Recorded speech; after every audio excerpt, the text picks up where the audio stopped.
Life on the Oregon Trail presented both extreme monotony and grave peril. Pioneers had to tread cautiously and exhibit a great deal of courage as they traversed the 2,170-mile expanse of land, commencing in Missouri and concluding in Oregon. Mishaps and diseases lurked nearby, yet the majority of the journey consisted of plodding alongside their wagons. To assert that daily life on the Oregon Trail was challenging would be an immense understatement. It entailed strenuous labor and the upheaval of one's entire family, a decision to embark on a western journey for fresh prospects. Nevertheless, this did not deter thousands of individuals from migrating and embarking on the arduous odyssey. So, what was the day-to-day existence like on the Oregon Trail? It was grimy and cramped, yet there prevailed an overriding sense of excitement and adventurousness. These pioneers embarked on a voyage into uncharted terrain, and despite being aware of the dangers, they chose to confront the perils head-on. Those who embarked on the Oregon Trail hailed from diverse backgrounds, but they shared a common motivation: the pursuit of opportunity. While there were no guarantees of wealth in the West, there existed a chance for anyone to strike it rich. In the mid-1840s, early immigrants heading west discovered gold in California. Stories of this discovery spread rapidly to the east, promising the El Dorado of the West and igniting a surge in immigration, which began in 1849 and became known as the California Gold Rush. Both men and women were swept up in the excitement. Luzena Wilson, a woman who journeyed the Oregon Trail with her husband and children, wrote, "The gold excitement spread like wildfire, even out to our log cabin on the prairie, and as we had almost nothing to lose and we might gain a fortune, we early caught the fever." Others were drawn by the Oregon fever for various reasons. Beyond the gold rush, the continuous promise of a better life and land lured them westward. In 1850, the U.S. Congress passed the Oregon Donation Land Act to encourage more migrants to move west. Under this act, each individual would receive 320 acres of free land, making it such an enticing offer that some people made the journey, claimed their land, and then returned to the east. In his book, The Oregon Trail: Sketches of Prairie and Rocky Mountain Life, historian and writer Francis Parkman recounted his hunting expedition along the initial part of the Oregon Trail. He encountered a wide array of people at the beginning of the journey, ranging from persons of wealth and standing to some of the vilest outcasts in the country. However, the most noteworthy among them were three old fellows, zealously discussing the doctrine of regeneration. Everyone had a fresh opportunity for life outside the firmly established social structures of the East, where some could potentially seek redemption for the troubles they had caused or experienced. Regardless of the specific reasons, many found that the rewards at the journey's end were well worth the risks they had undertaken. "I have often puzzled myself to discern the various motives that impel this singular migration," Parkman wrote. "But whatever they may be, whether it is an unrealistic hope for a better life, a desire to cast off the constraints of law and society, or simply restlessness, it is certain that many bitterly regret the journey and, after reaching the promised land, are more than happy to escape from it. People were only able to pack what was essential and had to abandon the rest. To travel efficiently along the Oregon Trail, most migrants had to travel light and leave behind many of their possessions, taking only the essentials. Numerous accounts reveal that people abandoned the homes they had built, the land and businesses they owned, and the luxuries they possessed. They upended their lives and packed what they needed into a 14-foot-long by 4-foot-wide prairie schooner wagon, hoping to be among the fortunate few who would strike it rich." Harriet Scott Palmer, in her memoirs, vividly described the preparations of the spring of 1852. "I remember relatives coming to help with sewing, tearful farewells, exchanging little mementos, selling the farm, purchasing and breaking in unruly oxen, the boisterous voices of the men, and the general chaos." Palmer was just 11 years old when she and her family left their Illinois home and their dog. She recounted, "We looked back and saw our dog, his name was Watch, howling on the distant shore of the Illinois River.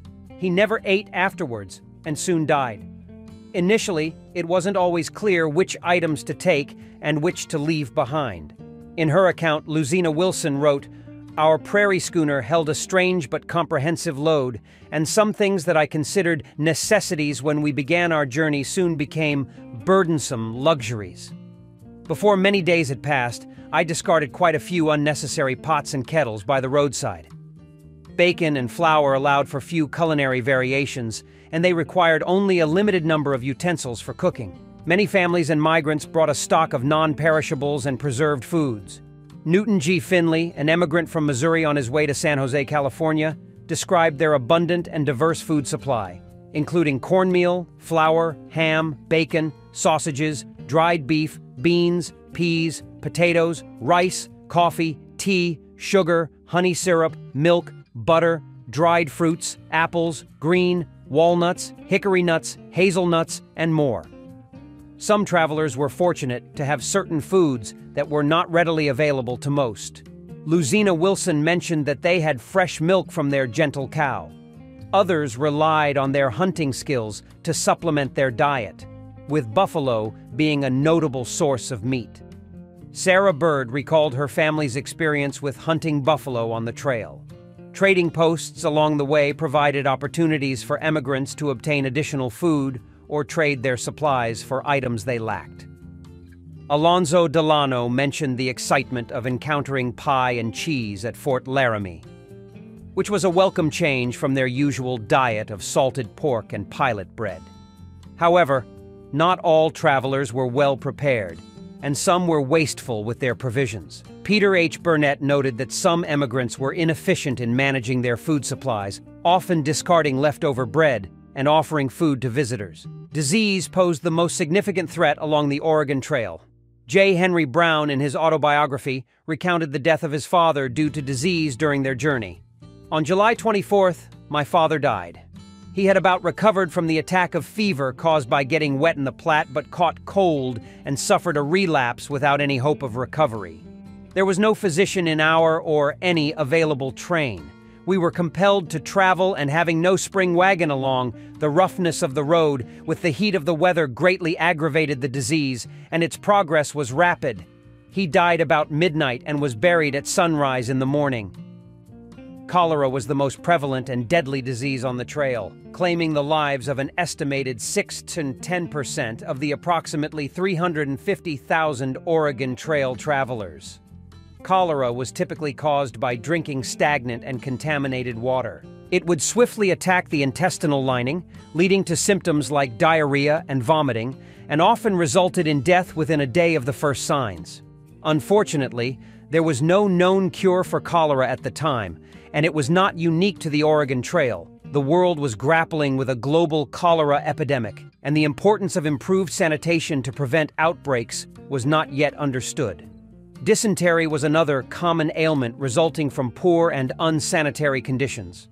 Unlike cholera, dysentery had a potential cure, as treatment with castor oil could increase the chances of survival. Other diseases that afflicted Oregon Trail migrants included measles, mountain fever, scurvy, smallpox, food poisoning, and pneumonia. While these diseases were problematic, they were generally not as deadly as cholera or dysentery. The Oregon Trail was a challenging route, but it served as one of the safest ways to journey westward, as long as migrants remained vigilant about potential natural hazards. The entire expedition could span from 5 months to a year, involving passages through the Great Plains, the Platte River, and the Rocky Mountains, each section fraught with its own set of risks and dangers. To reduce these potential dangers, most expeditions and caravans departed from Independence, Missouri, at the end of winter, coinciding with the arrival of the first sprouts of grass. Starting the journey in early spring decreased the chances of encountering severe winter conditions, but brought its own set of challenges. Anyone traveling the Oregon Trail had to cross the Northern Platte River in Wyoming, which, at one of its most frequented crossings, measured 100 to 200 yards wide and had a depth of up to 10 feet at its deepest point. However, due to the timing of migrant travel, they often reached the Platte River crossing in June, when the spring runoff was at its peak. While ferries were available to transport people and their belongings across the river, they levied charges for each wagon and head of livestock. Many travelers could not afford the ferry fee or believed they could manage the river crossing without it. While this approach sometimes succeeded, others were not as fortunate. Luzina Wilson and her group attempted to cross the river without using a ferry, taking proper precautions.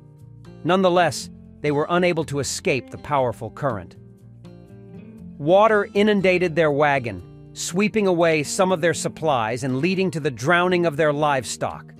Luzina Wilson described the scene saying, "They went out of sight inch by inch and the water rose over the moaning beasts. Without a struggle, they disappeared beneath the surface. In a little while, the broad South Platte swept on its way, sunny, sparkling, placid, without a ripple to mark where a lonely man parted with all his fortune." While traveling along the trail, migrants encountered various wildlife, including deer, elk, wolves, and bears, among others.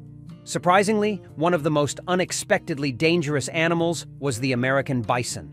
Bison, often mistakenly called buffalo, roamed in small groups across the Great Plains, but gathered in larger herds during the spring and fall. These herds could approach migrant camps swiftly and without warning, leaving little time to move out of their path. Sarah Bird, who was just a child when she and her family journeyed on the Oregon Trail, remembered the panic that ensued at their camp when they spotted bison in the distance.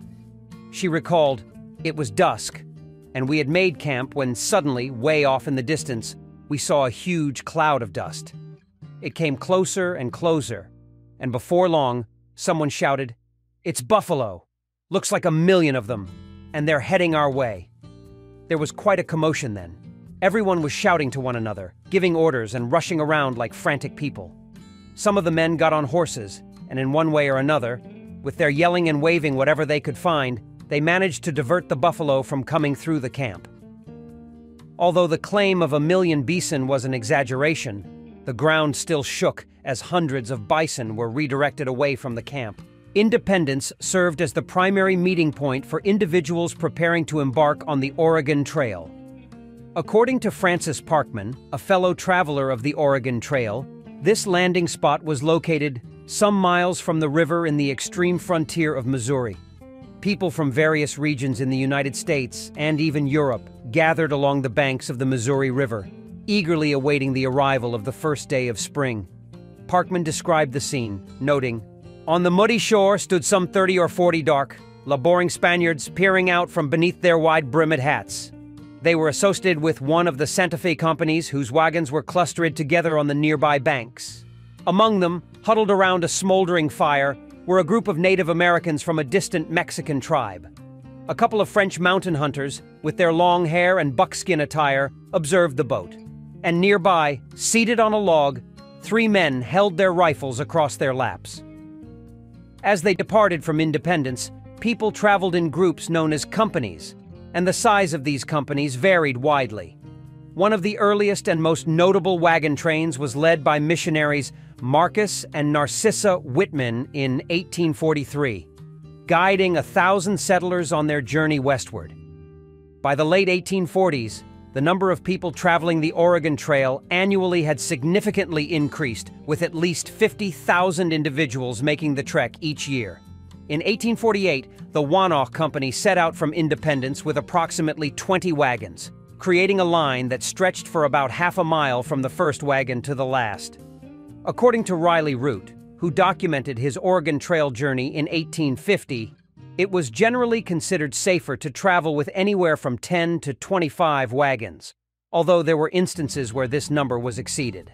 J. Henry Brown's wagon train consisted of as many as 13 to 40 wagons, forming a picturesque sight as the white covers of the wagons and new tents resembled a small village. Campfires illuminated the surrounding darkness with their ever-changing hues, rendering the increasing darkness even more impenetrable. Each company had the autonomy to determine its own organization. Some operated with loose governance, while others established their own constitution or charter, or adhered to rules set forth by the leader, often referred to as the driver of the company. Captain Solomon Terrereau, a wagon train master in 1845, detailed in his personal journal the company's constitution, which included provisions for electing a president, secretary, treasurer, and other positions. It also outlined regulations regarding the number of cattle each person could bring, required fees, and the essential resources each individual was expected to contribute. One of the biggest concerns for many of the migrants on the Oregon Trail was the presence of Native American tribes. The trail hosted a variety of different Native American cultures, including the Sioux, Crow, Shoshone, and Ute. However, most of the fear surrounding them stemmed from stories circulated during various conflicts and skirmishes, which tended to portray violent encounters as the norm.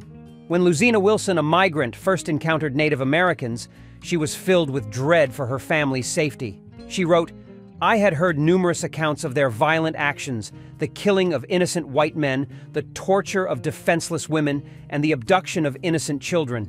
I held my children dearer than anything in the world, and that first night, I lived in constant fear." However, these stories turned out to be largely unfounded for the majority of people traveling the Oregon Trail. Wilson continued, "The Native Americans were, in fact, friendly and engaged in horse and tobacco trades with the groups of emigrants. But, in a rather comical and tragic way, I shielded my babies with my own body and imagined arrows piercing my flesh countless times throughout the night." Her fear was proven to be baseless. In 1843, Peter Hardiman Burnett had multiple encounters with Native Americans during his travels.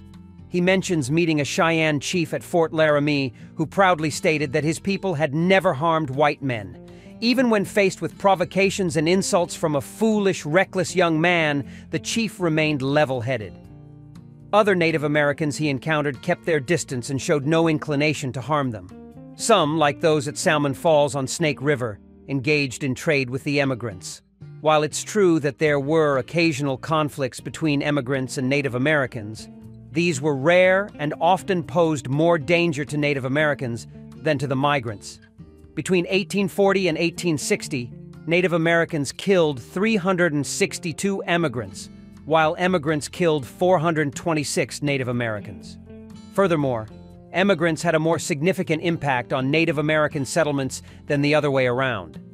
Emigrants tended to overgraze the prairies, cut down woodlands they encountered, and overhunt the animals essential for the livelihood of many Native American communities. Death was an unfortunate reality on the Oregon Trail, with varying estimates, but a common consensus that a significant number of people traveling the trail, ranging from 200,000 to 500,000, experienced mortality, resulting in an estimated 20,000 to 30,000 deaths. The causes of these deaths were diverse, but the most prevalent factors included disease, poor sanitation, and accidents. The category of accidents encompassed various mishaps along the trail, such as drownings, accidental shootings, and injuries resulting from the mishandling of livestock or wagons. One particularly heartbreaking incident was documented in multiple accounts. In 1847, while traveling the Oregon Trail, both Absalom Hardin and J. Henry Brown recounted the tragic story of an 8-year-old boy named Richard Harvey. Richard lost his balance while trying to climb onto the wagon tongue and fell beneath the wagon's wheel, resulting in immediate and fatal injury. According to Brown, they had to hastily create a makeshift coffin from a boot box and laid him to rest on the same night before continuing their journey along the Platte River. In addition to the emotional toll, the burial of deceased individuals posed another challenge for emigrants. Statistically, there was an average of 10 burials for every mile of the Oregon Trail. However, in practical terms, many individuals had to be interred where they passed away. Today, remnants of these burial sites can still be found. In 2015, archaeologists from the University of Wyoming excavated 3 sets of remains, comprising 2 women and an adolescent boy. They were discovered near a spring and a stand of trees, a well-known resting spot along the trail, buried under earth and a large piece of wood.